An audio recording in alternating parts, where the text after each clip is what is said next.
Our next speaker is Dr. James Rogers. He's an extension specialist for forage crop production, also current interim assistant director at North Central Research and Extension Center. James, take it away. Thanks, Chandler. I appreciate it. Listening to previous speakers, they've already gone through quite a bit of what I was going to talk about. So, for the sake of time, I'm going to kind of modify my presentation a little bit. But I am a huge fan of cover crops. I am a huge fan of grazing because of my background. I grew up on a livestock farm. If you can't tell, I grew up in the South.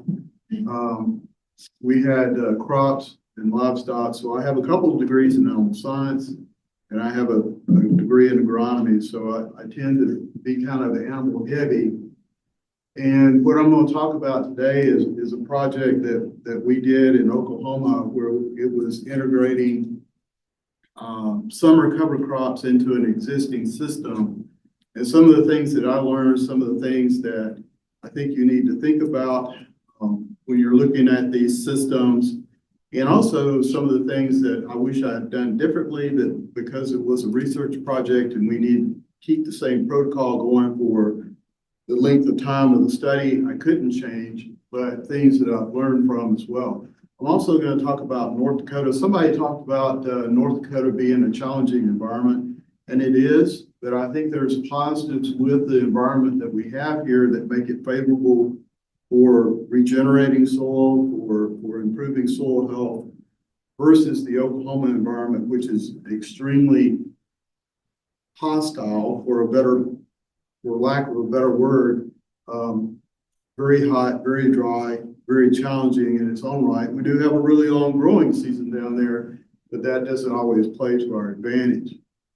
So this is a picture, I'm sorry it's pixelated, but this is a picture I took home, or took on my way home back during that windstorm in March of last year.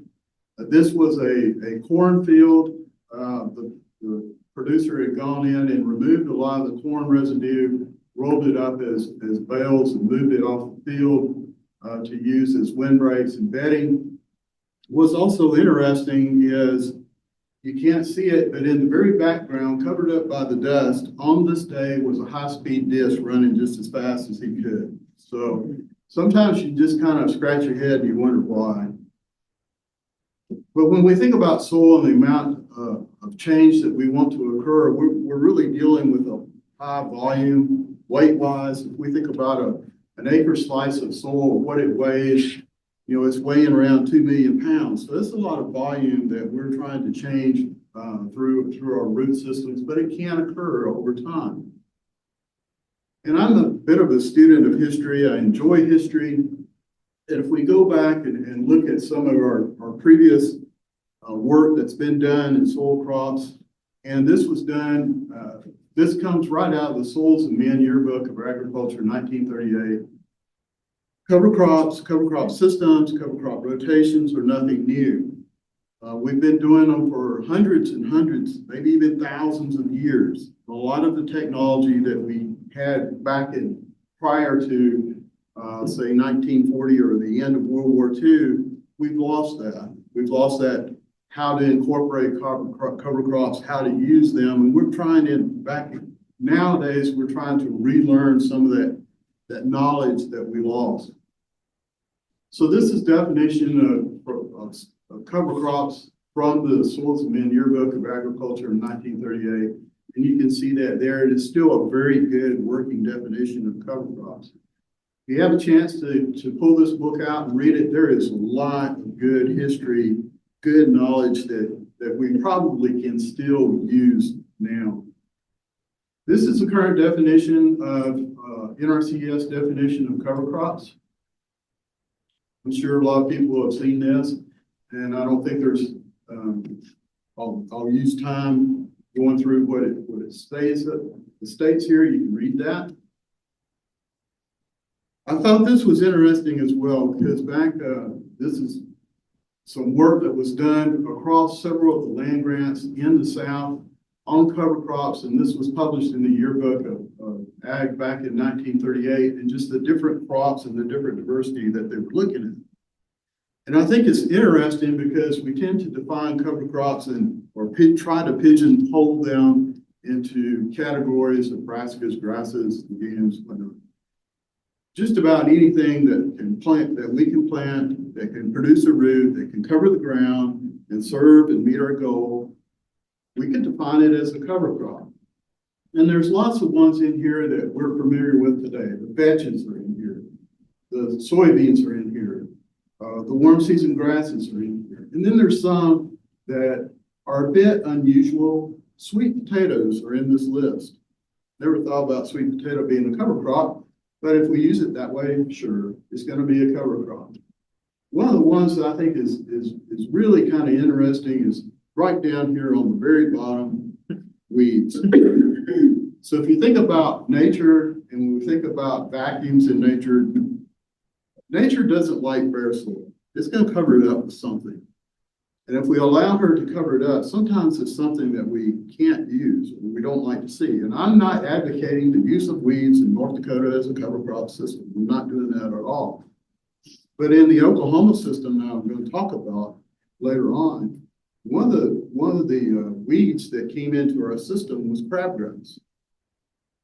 If you think about crabgrass, it is a high quality warm season annual grass that I can get stocker kettle gain off of.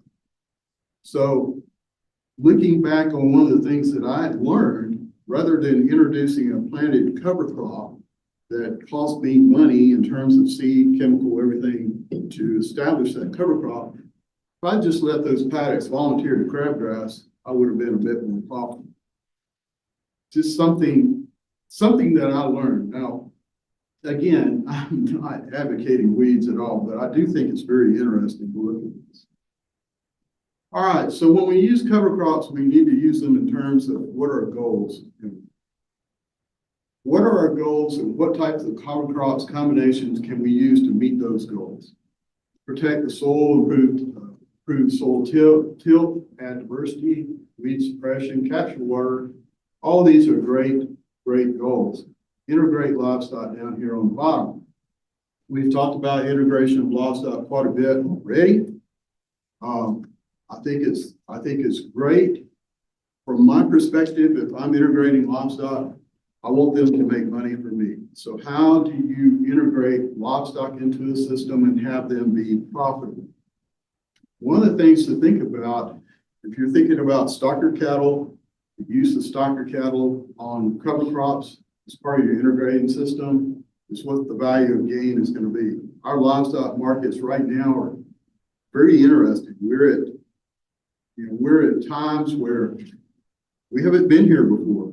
I remember years ago when I was a livestock specialist in Missouri, I was riding around with one of my really good producers, and he was talking about his kids coming into the business. He said, I worry about my kids. They've never experienced low calf prices. Calf prices at that time were 60 cents. Think about where we're at right now. We're looking at lightweight calves being $3, $4 a pound. So if we look at the value of gain, this is just how we figure that. The ending value, the beginning value divided by our weight gain. So this is just an example here. If our ending weight is 850 pounds at 290, we bought them at 550 at 391. We put on 300 pounds. Our value of that weight gain is $1.05. And that's also important because that's also your break-even cost of gain. So when you go into this, the value of gain is important because if you can put that 300 pounds of weight gain on there at less than $1.05, you're making money. This is just an example. You're going to have to go through and figure the economics on your own. The other part of this is it takes time to put that 300 pounds on. So that's going to be dependent upon your individual average daily gain. So at 2 pounds a day, 2.5 pounds of average daily gain, it's going to take about 90 to 120 days to do it. We have enough time to get that done on cover crops. If you don't, what's your backup plan? Where are you going to roll them to? What other feed or supplementation are you going to have to add to your system to make it work? So something to think about. If we think about North Dakota and our optimal air temperatures, we're really cool season based. Our warm season plants are going to come later on in the summer, but by and large, we are very dominated by our cool season forages.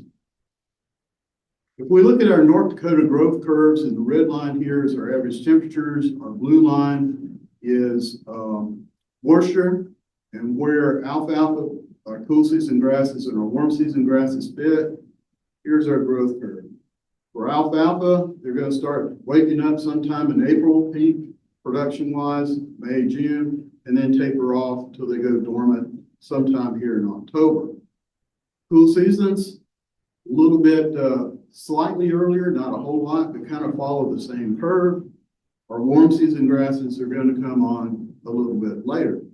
So an issue we have in the Dakotas, and I think everybody knows this, is what do we do during the winter to early spring? We've really got a production gap there. And as somebody mentioned earlier, far as ground cover, it can be alive or dead. So a lot of things, if we can plant them sometime here, they get hit with frost, they go dormant, we still have that residue on top, that's good, that's fine. It's still there, still protecting that ground. So if we look at integration into cropping systems, and we look at soybean, spring wheat, canola, and corn, and we look at an established period of time for each one, a growing season and a harvest, growing season and a harvest, where do our cover crops fit? So our early spring, we may have a window here of establishment from May to July, spring cereals, annual legumes, brassicas. If we go just a little bit later here, then our utilization of those spring crops can be anywhere from June to November, depending upon if you're going to hay them, graze them, or some combination of the two. Pick up our warm season grasses by shifting this planting date just a little bit later. Our warm season grasses, we really like a little bit warmer soil temperatures to get them up and get them going. We have a fairly broad window of establishment there for these grasses. I have a study currently going on here at Minot where I'm planting these same crops as late as July 28th. So far, I've been fairly lucky on the weather. We've been below normal from July through October on rainfall, but I'm still getting decent production off of them. Again, our utilization is going to be somewhat similar.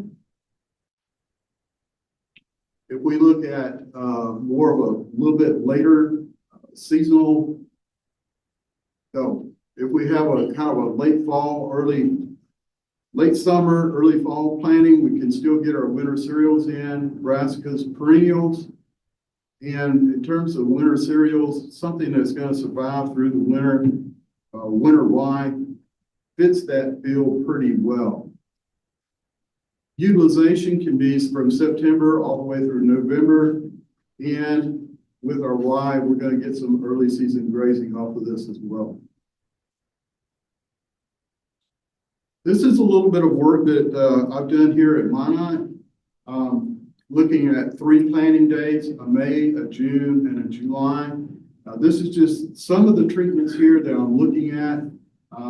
Barley with forage soybeans, oats with forage soybeans, sorghum Sudan grass with forage soybeans as well. And you can see our yields here. May and June, I'm not seeing a difference between those in terms of yield. So I've combined those here, just kind of an average of our May-June planting. Quality here is very good. The exception here is our sorghum Sudan grass. I kind of let that one go a little bit too long and harvested a little bit too late to get a good quality there. But when we add our soybeans, we're picking our quality back up. The big point I wanted to show here is when we're adding this forage soybean, I am not adding any additional nitrogen to these plantings. The grass only, I'm adding 50 pounds of actual N after establishment. So with the combination of adding the forage soybeans, my yields are very similar to a system where I have nitrogen added into the system. All right, I wanted to contrast this with what goes on in Oklahoma and some of the data that we collected with this system. If we look at our rainfall pattern in Oklahoma, it's somewhat bimodal. We have most of our rainfall is occurring in the spring. We get a second shot in late summer. And we look at our winter pasture, and this is primarily what the system is that I'm going to be talking about, is winter pasture. That can be wheat, that can be rye, that can be a combination of the two. Sometimes we'll add annual ryegrass in there to get a bit of a longer season of grazing.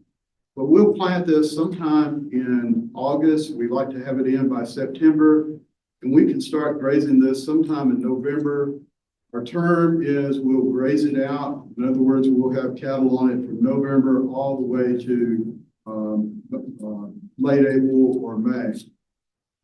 The problem with this Oklahoma system is there is a very lack of diversity with the system. Our rotation is typically wheat, followed by wheat, followed by wheat, followed by wheat. It fits our environment. It works for us. It is profitable, but we don't have a lot of diversity in the system. Here's a perennial tall fescue that we can also have. It kind of mimics our winter pasture season as well. And then we have Bermuda grass, which is our predominant warm season grass.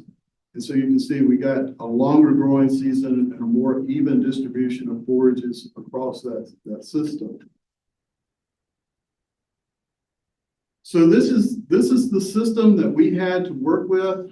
This would be our winter pasture system here. We would plant in August, September. We would start grazing sometime around Thanksgiving, and then we would graze all the way to April.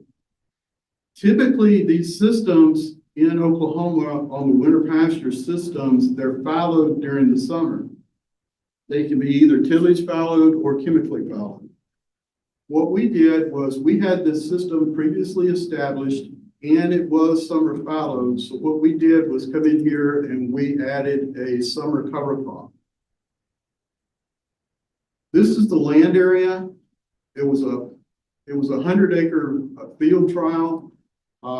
This had been previously set up where it was randomly divided into 10-acre paddocks and assigned either a tillage or a no-tillage treatment. And again, we would have winter pasture during the fall, winter months, and it was summer fallow. So what we did was we came in here and randomly assigned a cover crop treatment to one side or the other. We just split this from 10-acre paddocks into 5-acre paddocks. You can also see our design here is not, I don't like these wagon wheel type designs because we have a central water point here. So what we wind up having is we have a lot of animal concentration within an area around the water point. We have high utilization here in the front area, and toward the back, it tends to be a bit underutilized. So when we broke this up, we moved our water points back here to these points here to try and smooth out our distribution. We talked about erosion. This is erosion that we kept track of over time of the study. This was a 5-year study. So what we did was we flew drones over this yearly and estimated the amount of erosion or soil loss or soil movement that we had from year to year.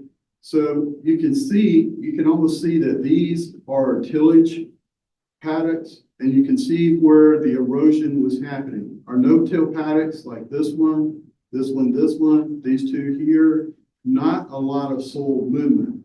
You can see in 2019 that we had kind of a soil movement explosion here on these 2 points.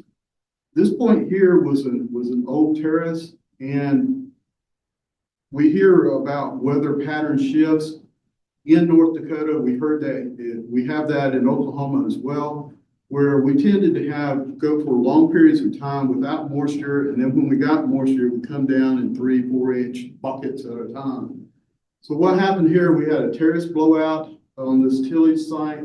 You can see a lot of movement here. We actually went in and estimated the amount of tonnage it would take to fill this hole back up, and it was 90 tons. 90 tons of soil movement here.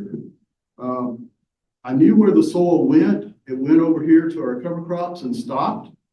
The same thing here on this side. We have 15 tons of soil movement here. So it's not just a loss in production, it's a loss in nutrient value as well. If you went back, we had and figured out the amount of soil coverage 90 tons would have. It would be between 1/2 and 3/4 of an inch of topsoil per acre moved. And so you can assign a nutrient value to that if you make some nutrient assumptions. So in terms of cover crops, this was a cover crop paddock here. You can see where that soil movement went and then just stopped right there where the cover crops were.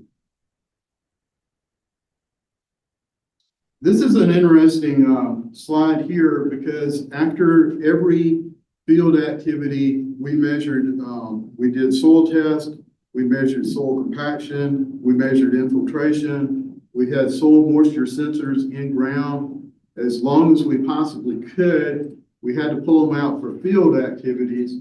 But the green bars here would be winter pasture, and then the red points here would be either fallow or a summer cover crop.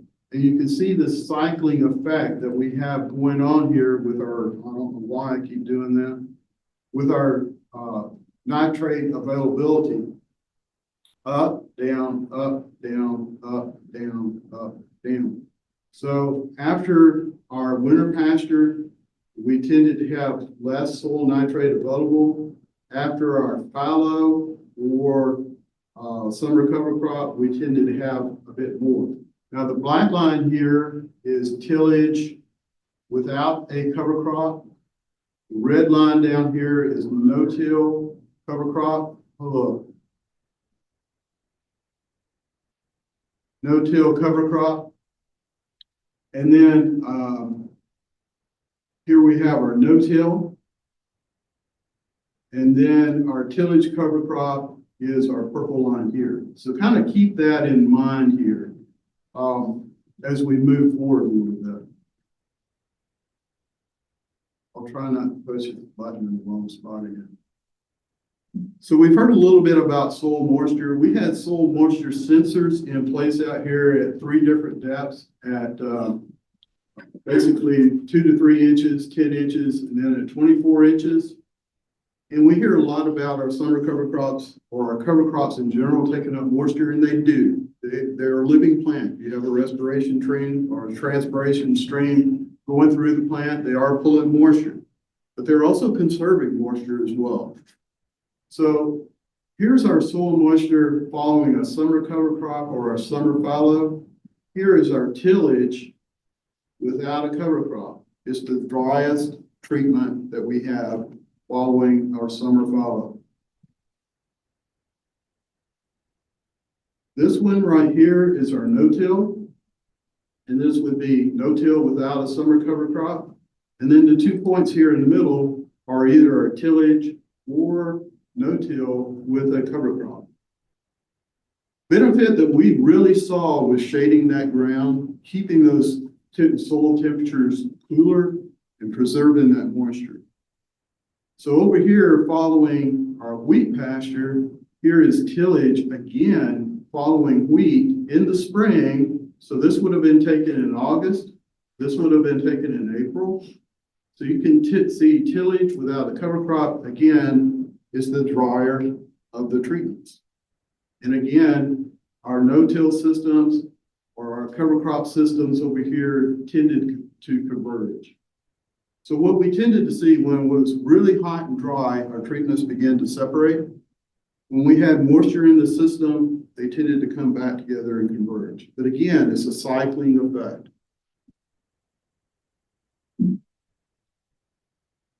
All right, what's the effect seen?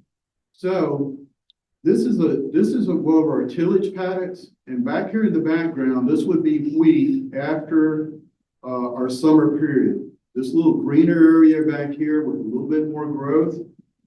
This is tillage without a summer cover crop. This is tillage with a summer cover crop. No-till, same way. This would be no-till without a cover crop, and this is no-till with a cover crop. So I said it wasn't moisture. The data is showing it's not a moisture effect. If we go back to here, one thing I failed to mention earlier was previous to this study, this was a hard driving nitrogen system. We were pumping a lot of nitrogen into this system. We would add about 120 pounds actual in into our wheat pasture system to drive that production. When we added the cover crop, we did not apply any nitrogen fertility to our cover crops. We also cut our total nitrogen application back by half. So we have half the nitrogen going into the system that we once did. One thing you can see, if you can kind of draw a line here, is that over time, our nitrogen concentrations were beginning to cool down. Now, is that the whole story? I don't think it is. Because even though our tillage system has higher nitrogen available at the time of planting, we were producing more forage total and through the winter pasture system in our systems that were no-till and our systems that had cover crops. Soil bulk density. Again, you kind of see a cycling effect here. We kind of have a little bit of a separation between our tillage system and our no-till system, which kind of makes sense because this is kind of difficult to measure.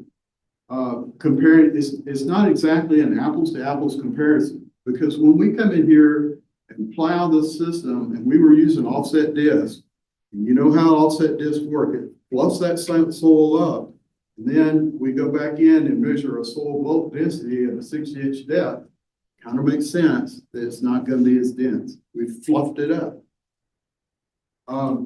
The other thing is, if you look here again, we have a cycling effect.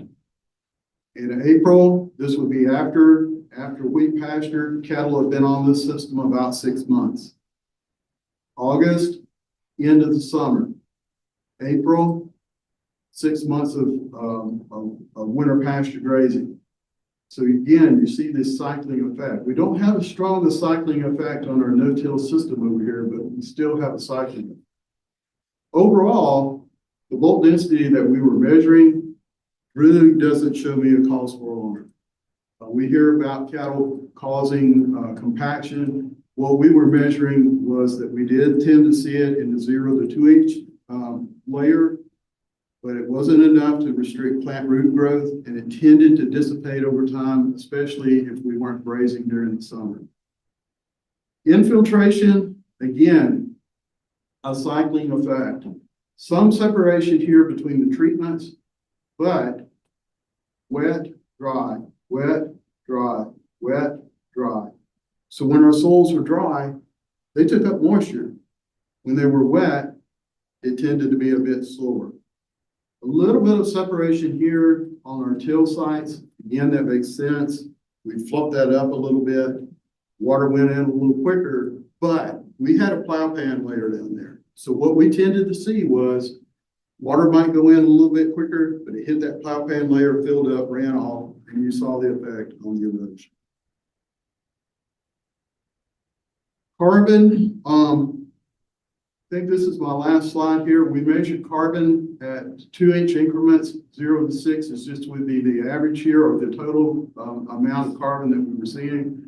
On our no-till systems here, we were beginning to see a little bit more carbon accumulation here on our no-till, whether it was no-till with the additional cover crop or without. If you look over here on our tillage systems, we were beginning to see a bit more buildup here in the deeper depths. One of the things that I should have mentioned earlier was how did we graze the cover crops? The cover crops, we wanted to try and build organic matter. We were trying to improve our soil health at the time. So we grazed them at a 50% utilization rate. Take half leave out. Our winter pasture, as long as those cattle were gaining, and as long as the market told me that I'm paying you for an additional gain, I grazed it. So we might graze it out. There might be very little residue left on the wheat. So with that, quick summary here. I'm around for questions, or if you want to email me or throw rocks at me for my data, that's fine. This is what we saw as some things that I think you need to think about and consider. And it's a complicated system. So with that. We have a question here in Carrington.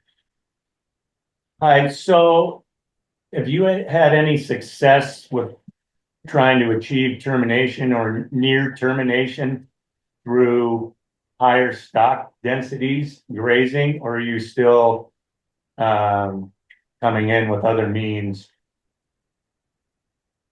We used chemical termination for both the, on the no-till side, we were using chemical termination.